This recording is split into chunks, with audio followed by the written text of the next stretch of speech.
And now, for the next thing that I more and more am recommending that people really just not watch. Secret Invasion. We're in episode 5 now, and Gravik, our big bad of the series, he's having some personnel issues because after his last two plans to, try and take over the Earth have been foiled by Fury. His crew, they all seem to be a bit resentful of him, especially because he's like killing people who are making any like challenge to his decision-making process, and like it ends up with a whole bunch of them like try to take him down, and so he has to kill a bunch of them.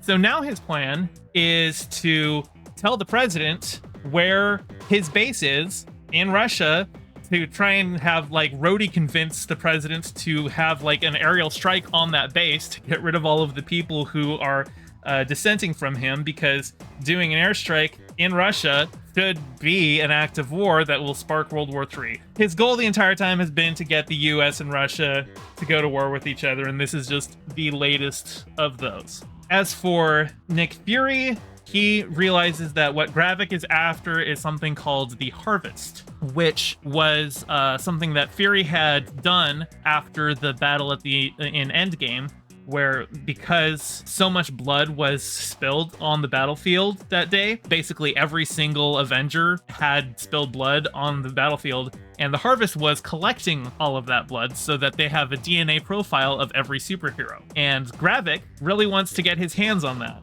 All he's been able to get a hold of is some other stuff, but he wants the Avengers powers.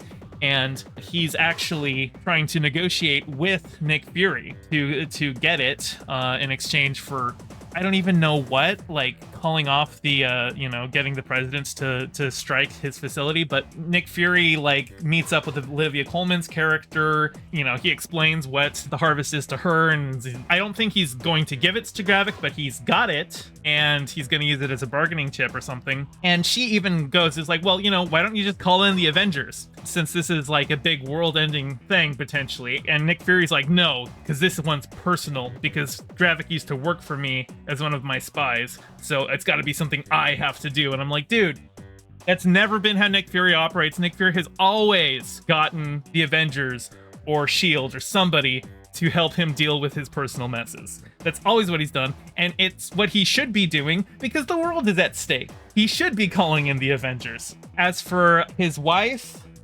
Priscilla, and Gaia, Talos' daughter, the two of them meet up at Nick Fury's and Priscilla's house. Since Priscilla opted not to kill Nick Fury when Gravik told her to, they've sent a strike team to go and try and take her out, but like she and Gaia just basically stand back to back in the middle of a room as like armed guards pour in, and they just shoot them all. And I'm just like, there was like a little bit of cover taking, but it still is like, oh, we're out in the open in the middle of a room, and so all these guys who are coming out from around cover, they're the ones who get shot, but not us. It's one of those, there was a better way to choreograph that fight. Another thing that kind of seemed odd about that whole fight is that there seems to be some inconsistencies with Skrull blood. Either that, or some of the people who came to take them out were actually just human. Because there's one scene where Olivia Colman's character kills a Skrull, and there's like purple blood from the gunshot. But here, when they're shooting the armed guards who are coming to take out Priscilla, they have red blood. You could read that as, yeah, they sent humans, but I don't see why humans would be working for Gravik. He would have sent his own men. That just seems like, I don't know, maybe the VFX house that was putting in the blood sprays after the facts didn't get the note that they were doing purple blood like they had in that one scene. Or maybe it was a thing where like that one scene where with the purple blood, the studio was like, ooh, that one's a little too graphic, so let's make it purple. Like how in Star Trek VI, The Undiscovered Country, Klingons have pink blood, and it's the only time Klingons have pink blood is in that movie because they wanted to avoid an R rating because of how much Klingon blood is in that movie. Cy Deathful says, nah, they have the power of red blood now. I mean, that could be. Maybe that is one of the things that they did with the Super Skrull formulation. Although, don't think the red-blooded ones had any Super Skrull stuff, because one of the things that they've got with the Super Skrull formulation is Extremis, which means that they can heal from gunshot wounds pretty easily, and none of those guys were glowing red after they got shot. I don't know, maybe they got a different mix Maybe Gravik's the only one with Extremis, and everybody else just has lesser superpowers. The entire run of the season, Nick Fury has not been wearing his eye patch, but you know, it's the penultimate episode of an MCU Disney Plus series, which means that's the moment where the hero has to go and like prepare for the big fight in the finale, and that means getting into costume. So he puts on the eye patch because that's his costume. I don't know why. Like, I'm pretty sure he's blind out of that eye anyway, so I don't know why he was running around without it.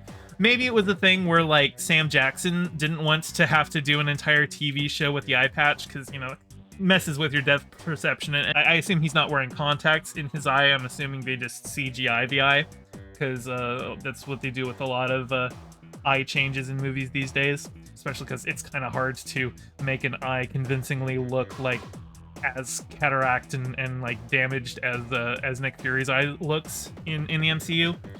But now they don't even have to worry about CGIing that. They've got the eye patch on him.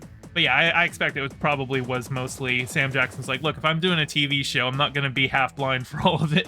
One other thing that happened in this one is that Rhodey, Skrull Rhodey, obviously, I don't even know where real Rhodey is right now. I assume he's being held at the Skrull compound because that's where they're holding a lot of the people that they've doubled. But yeah, Skrull Rhodey has decided to release footage of Nick Fury murdering someone, but it wasn't Nick Fury murdering someone, it was Gravik murdering someone, posing as Nick Fury. And like, so they're doing that to try and make Nick Fury look like the bad guy in the public media. And that one doesn't make as much sense to me because I wouldn't imagine that Nick Fury is like a known quantity, right? Like maybe people have heard his name, but he's not an Avenger, right? He's not a big superhero going out there. He's a spy. He's behind the scenes. He wouldn't want the attention. So I would imagine average Joe Schmo doesn't know who the hell Nick Fury is. So for there to be a big news story about Nick Fury killed somebody, my first question would be like, okay, who's Nick Fury? I guess in the trailer for the Marvels, Kamala Khan knows who Nick Fury is. So maybe it's more general public knowledge, but it's never felt that way. Nick Fury doesn't seem like the kind of guy who would, you know, accept the limelight, you know? He seems like the kind of guy who would really not want anybody to know who he is, because, you know, he's a spy. Anyway, we've got one episode left, and for a lot of these MCU shows, it's like the last episode that really determines whether it's worth watching or not, and unfortunately, it's usually not worth watching. Like, I was looking over all of the MCU TV shows, and after having some time to think about it, I really think that the only ones that had any real value were WandaVision, Loki, and I guess What If. What If is kind of a special case because I didn't like the last episode of What If, because that just like brought in all the characters from the other episodes together to like fight, but like there was never any actual real dynamic for bringing these guys together other than these are the guys from the previous episodes, let's have them come together. But What If is one of those shows where you can really just keep making it as long as there's MCU content being made, because there's just new stories that you can always have a what if something went different here. So, and you know, What If has been running in the comics for decades, and it's a fun concept.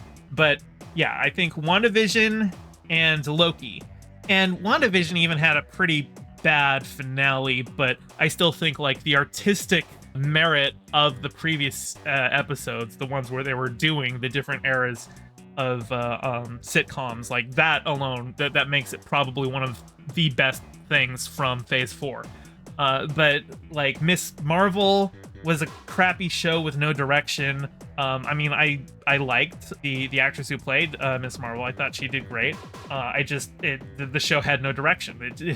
It was an incoherent mess.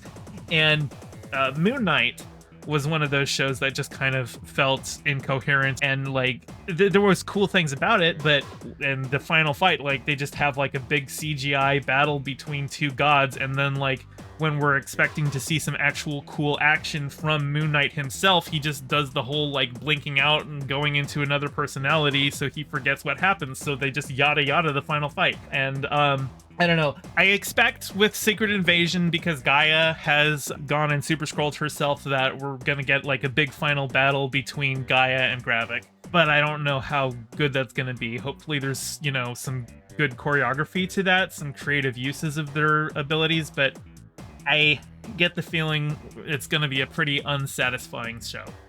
Hey, thanks for watching. I'm trying to get my channel monetized, so your view means a lot. Don't forget to toss me a like and subscribe and ring the bell. I stream these reviews every Thursday at 5 p.m. Pacific, so catch me live and join in on the convo. You can find all my socials in the description below, and thank you to all my patrons with a special shout out to Piftle Cakes. Your support means the world. Catch you next time.